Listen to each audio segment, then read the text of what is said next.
I'll be reacting to My Stepmom's Daughter is My Ex, episode 9. It has 2.1k likes. I'll give it an extra like. And now I'll be starting my reaction in 1-0 go. And for those who are wondering, yes, I'm watching it from Crunchyroll's website. Whoa, wait. Is this a flashback? Well, wait, they're actually... Yo! They're finally giving animation to a flashback. Well, that's a first. Hey, not that I'm complaining. Aw. That's really fucking cute. Oh, that's cute. I love that. Now, if the whole episode emphasizes on their past, that'd be damn beautiful. And it's about darn time too, because so far in the series, everything involving the past has been poorly animated. So to finally get to see the past shown, fleshed out, and well animated, it's a long time coming. But hey, I'm not complaining because I'm finally getting my wish.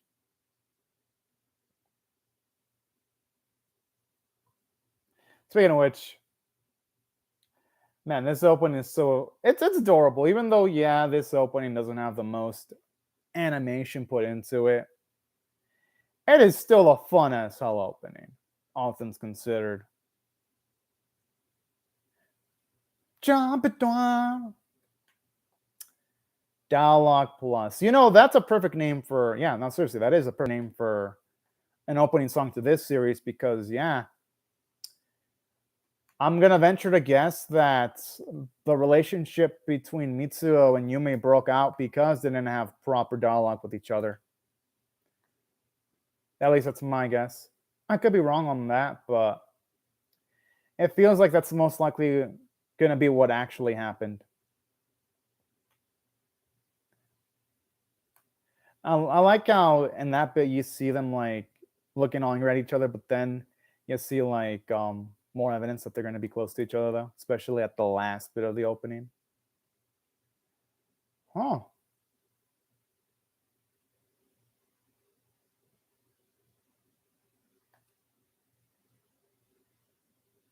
Aw.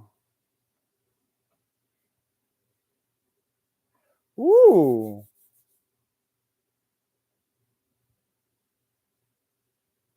Ha! The thing is, though, I mean, shit. The thing is, though, if he has a female friend that he's really close with, there's no way he'd be able to enforce that. I'm just saying. Because there is such a thing as someone being overly clingy to the point where it becomes hard to breathe figuratively. Because if you already have someone saying, don't ever bring a girl to this specific point when it's a normal place, to sometimes invite someone, whether it's to play video games or just study. You know, I kind of like this. They are showing you signs, like potential signs there, as to why their relationship broke off. That's nice. I'm surprised he already isn't bright red like a tomato right now.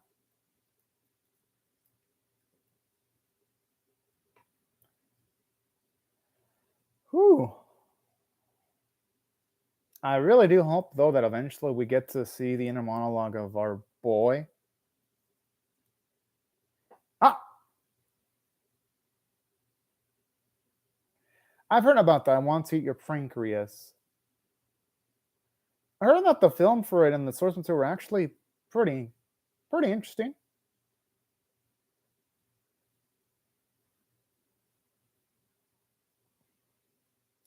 Kind of makes me want to see the animated film version of it now, because I haven't seen it before, but I've heard good things about it, and not so good things, but I've been hearing mostly good things about it.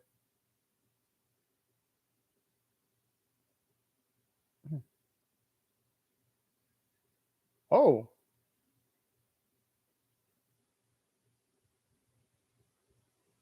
okay. Then I like the way he's passionately looking at her.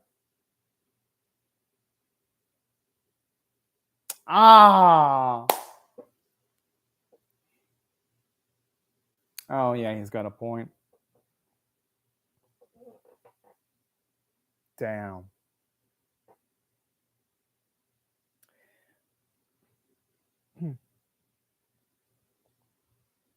Whoa, okay. They did quite a bit then.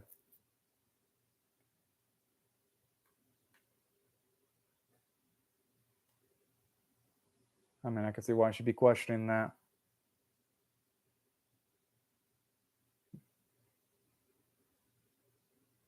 I mean, at the very least, that's what matters the most at the end of the day. So you can't call that hangout they had on a failure at all. Hey, that's if you ask me, that's a freaking win. Ah!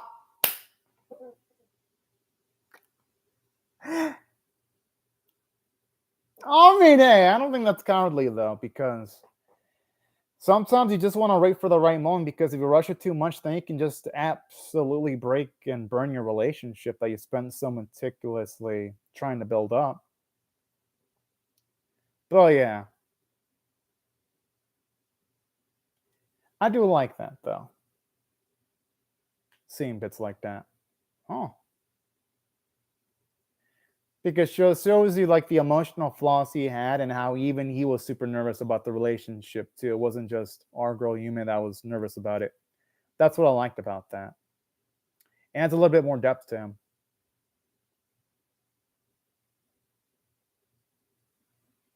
Oh,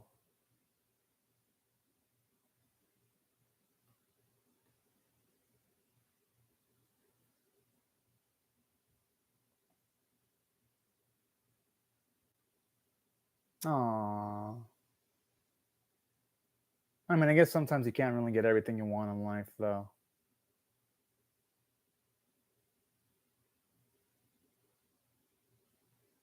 Thankfully, we know that she's really good at making friends nowadays, though.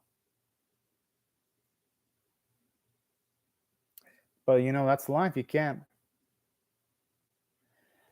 The thing that's life, though, sometimes you can't get everything you want. That's the issue. You gotta sometimes just settle with a less than optimal card that's dealt to you in life.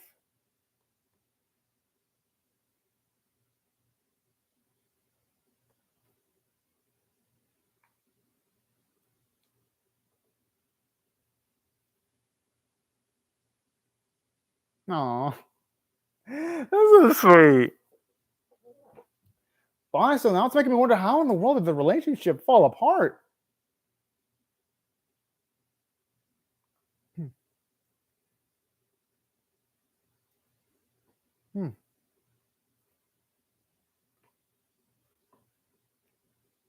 Okay.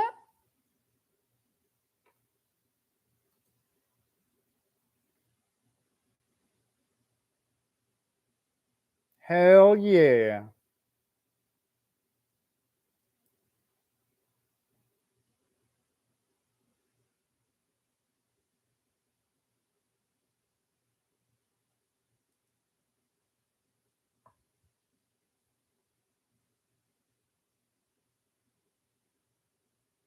Hmm.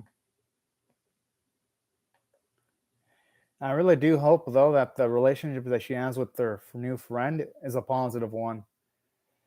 But I'm guessing it might end up being a negative relationship, though. That's my gut feeling.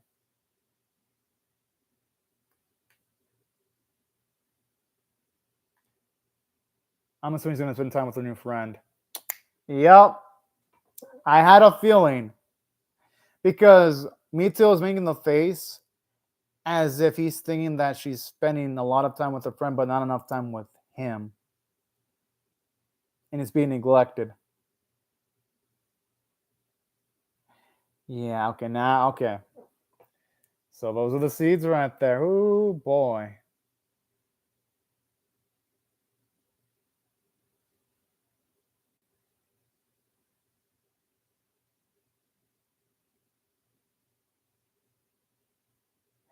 He's saying it's fine, but we know it's not fine, though, with the way he reacted like that.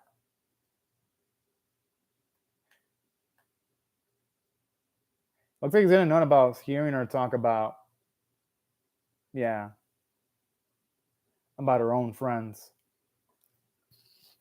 I mean, yeah. And even the face he was making earlier said a lot.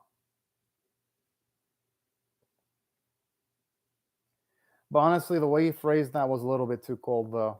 I mean, they both made mistakes because Yumi's mistake was not delegating at least a bit of time and hanging out with Mitsuo. Mitsuo's mistake was saying, I have no interest in your friends, when he should have said that I just want to spend more time with you. That's where they both messed up. But it makes sense that they make mistakes like this. They're both, you could say they're both rookies in romantic, in their relationship.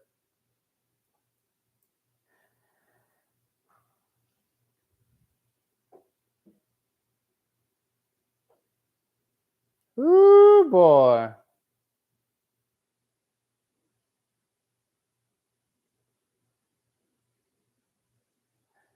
I sense some jealousy right here. I mean, the thing is, though, anyone could pick that seat to sit in, though.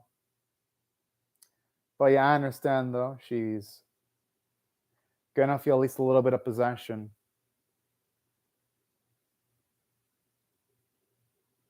Don't, and it'd be perfectly natural.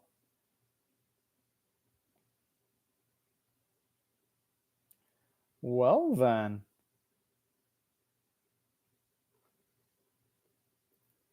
I mean, hey, at least he apologized, though.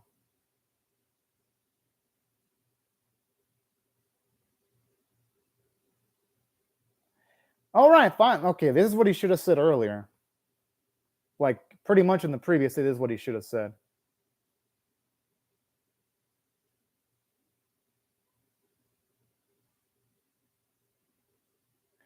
Okay, that's not good.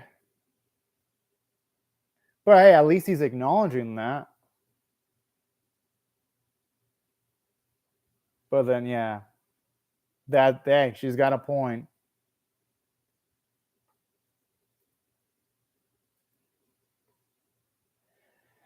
Whoa. The thing is, though, he said it in this specific moment, though. That's where Mitsuo made a mistake. But then Argo's making a mistake, too, and talking that alarm. Whoa! Okay, that is a huge ass assumption right there.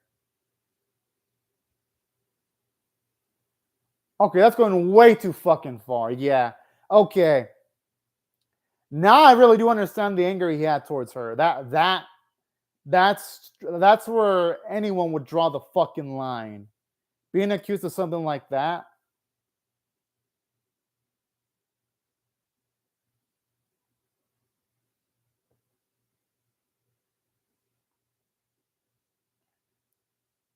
And I'm glad he's asserting that he's telling the truth. Well, well, shit.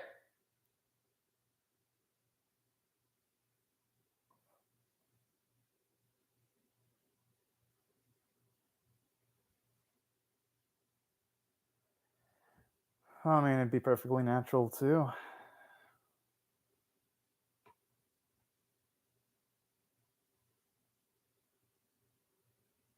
And the accent's why they show that shot of him looking at her like that and believing what the opening. That actually explains a lot now.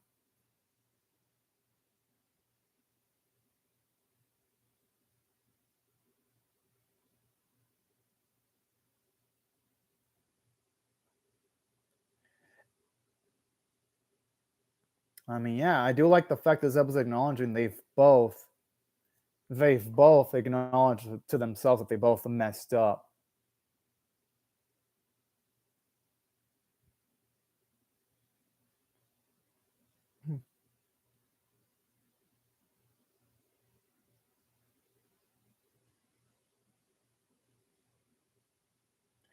Pretty much.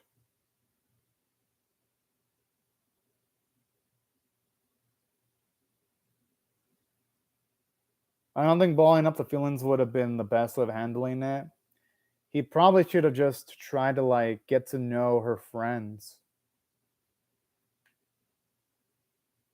Okay, I like this. It shows you how flawed both Yumi and Mitsuo were back in the day. Oh, so that's what they call the parody version of McDonald's WcDonald's. That's cute. It's always nice seeing the different parody versions of McDonald's anime have and what they call their version.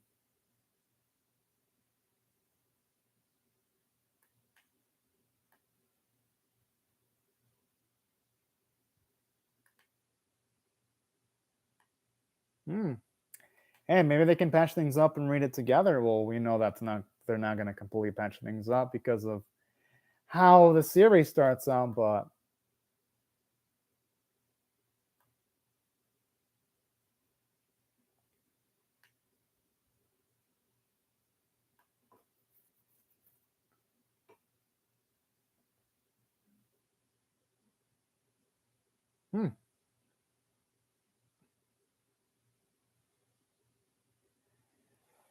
well, okay.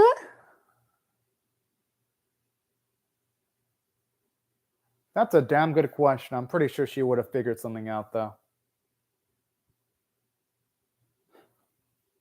Jeez! Talk about calculating every single little thing. But it's nice getting to see both their insights.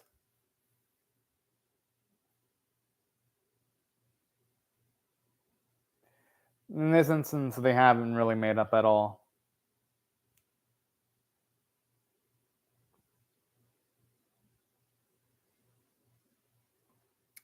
August.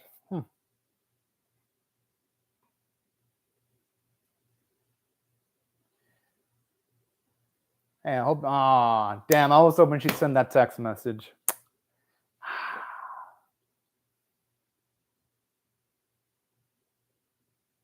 Because I think just merely spending time with each other might have been one way of patching things up potentially. I'm not saying it would have been a guarantee of fixing up the relationship, but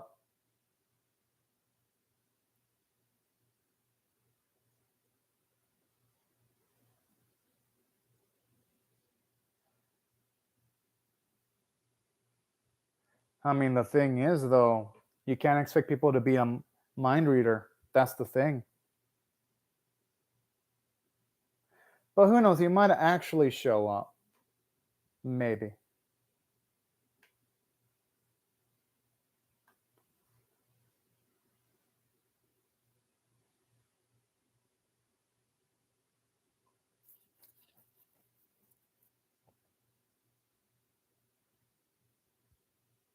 The thing is, though, all relationships are going to have a fight at some point in time.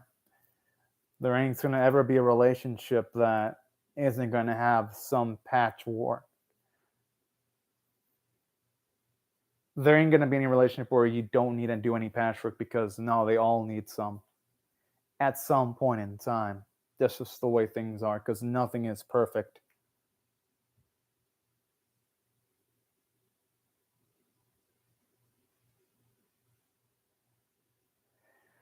Whoa, wait, what?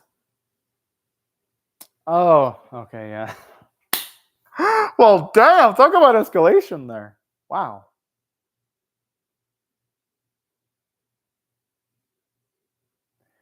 Okay, well, that explains a lot right here.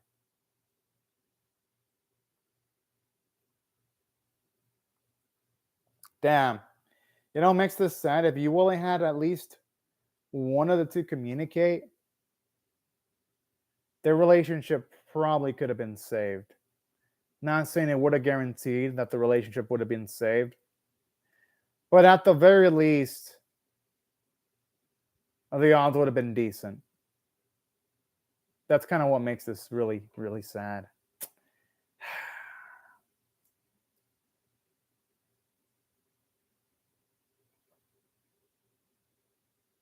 I gotta admit, that is a beautiful Christmas tree decorations, right? My goodness.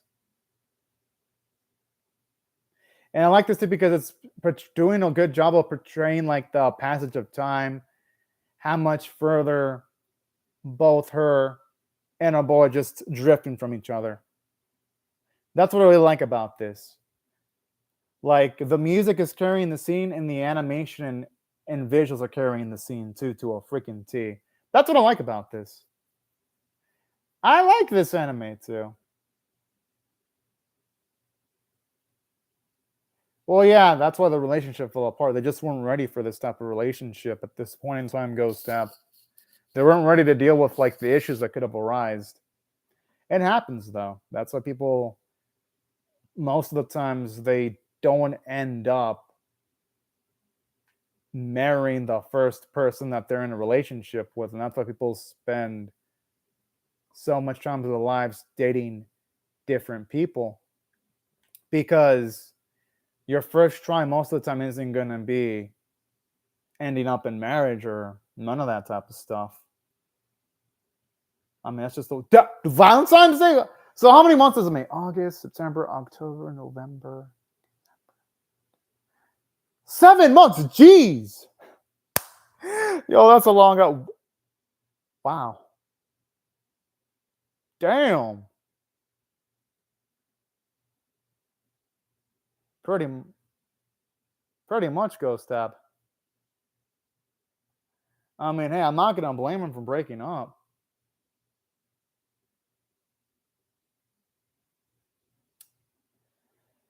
Well, that goes to explain a lot.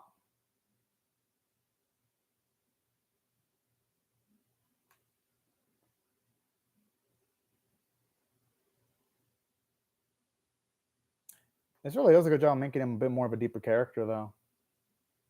Pretty much 7 months, jeez. But hey, sometimes there are relationships that are like that, Ghost Tab, where it's just lacks that spark for that amount of time. Well, damn! He listed it as a liberation? Holy shit! Oh, that's nice to get to see what went down before episode 1 and how it led directly to the events in episode 1. Yo, that's awesome.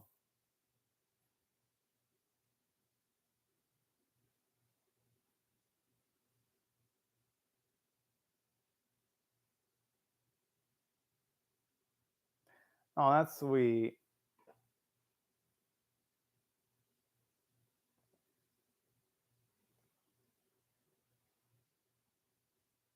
Hey, that should still tell. Oh man. Yeah, pretty much it's both their faults, Ghost Tab. And that's what I loved about this episode. And make sure to show off that both of these were both responsible for the relationship breaking off.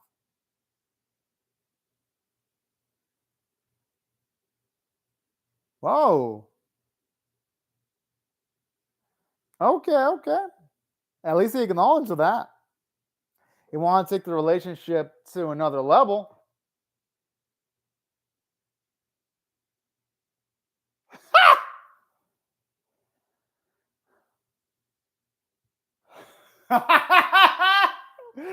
Oh man. Hey, at least she's acknowledging what it was back in that day. Well, it's too late now.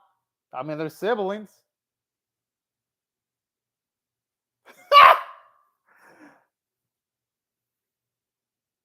I mean, he still has something to regret, though.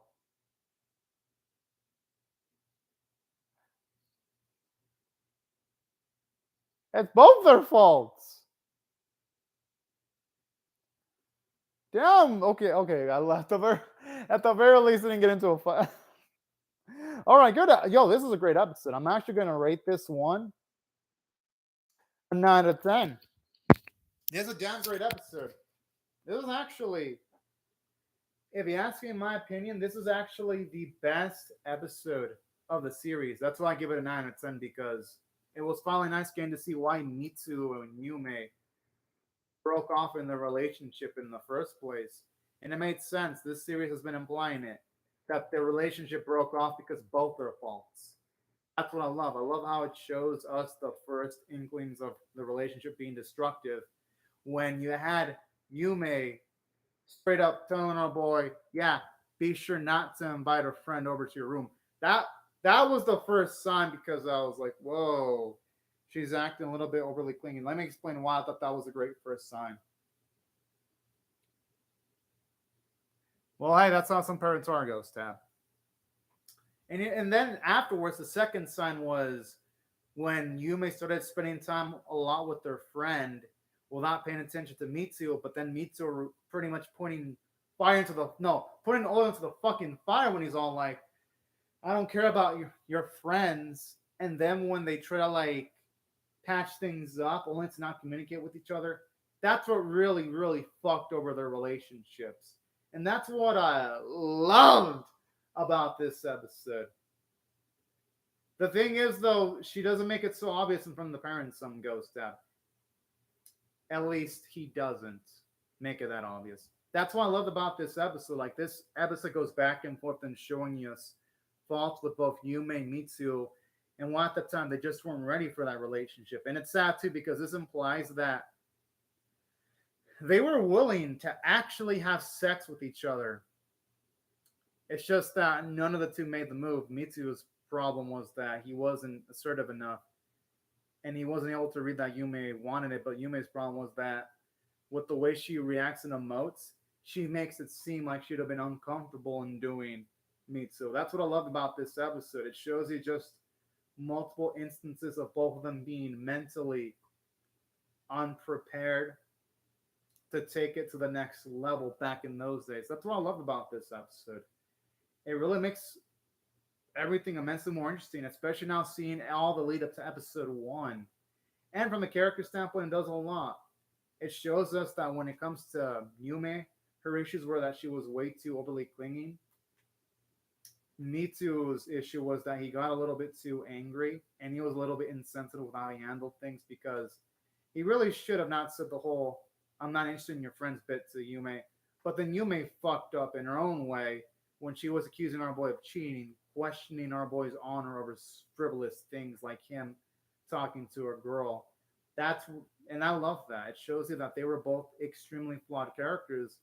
And seeing these flashbacks further actually makes me appreciate the amount of maturity both of them show off nowadays. That's why I thought the character running for the episode was fantastic. It added a lot more depth to both of our leading characters. And aside from that, the animation quality was good. It was about damn time that for a flashback segment, they actually give it animation instead of it being done in nothing but stills. They actually animate everything that's in the past. That was a long time coming. And the artwork was really pretty too. And the voice acting was fantastic. I love the back and forth between both of the leading voice performers of the series. And that's overall, if I had to rate this episode on a scale of, say, 1 to 10, I gotta straight up give it a 9 out of 10. This episode was near perfect. It pretty much had everything I could have asked for in a backstory episode and then some, because the episode was just entertaining drama straight up. Like, definitely. Yeah, this does feel like an H anime setup. If you really think about it, Ghost, you're right. It probably would have, considering their maturity at the time, Ghost, there was a chance it probably would have made things worse, considering their states of mind back in those days. At least, yeah, because they would have done each other. Oh boy. That might have made things worse for all we know, because them doing each other would have made maybe their relationship more intimate for a time, but then it really would have caused more emotions to be flared up. So yeah, there's a chance it might have actually caused things to be worse. At least that's what I look at. That's how I look at that potential possibility anyway. But yeah, these are my thoughts on the episode. Now, anyways, right before I go, though, I'll just say thank you very much to Ghost Tab for commenting on the live chat. Also, thank you to everyone else for also watching my video. Hope y'all rate the video, share it, comment, and subscribe, because you're not going to want to miss my reactions in the next episode, because whenever it does come out, I'll definitely be reacting to it. But Anyways, y'all, thank you again, Ghost of Brendan Wells, for watching, and bye bye, y'all.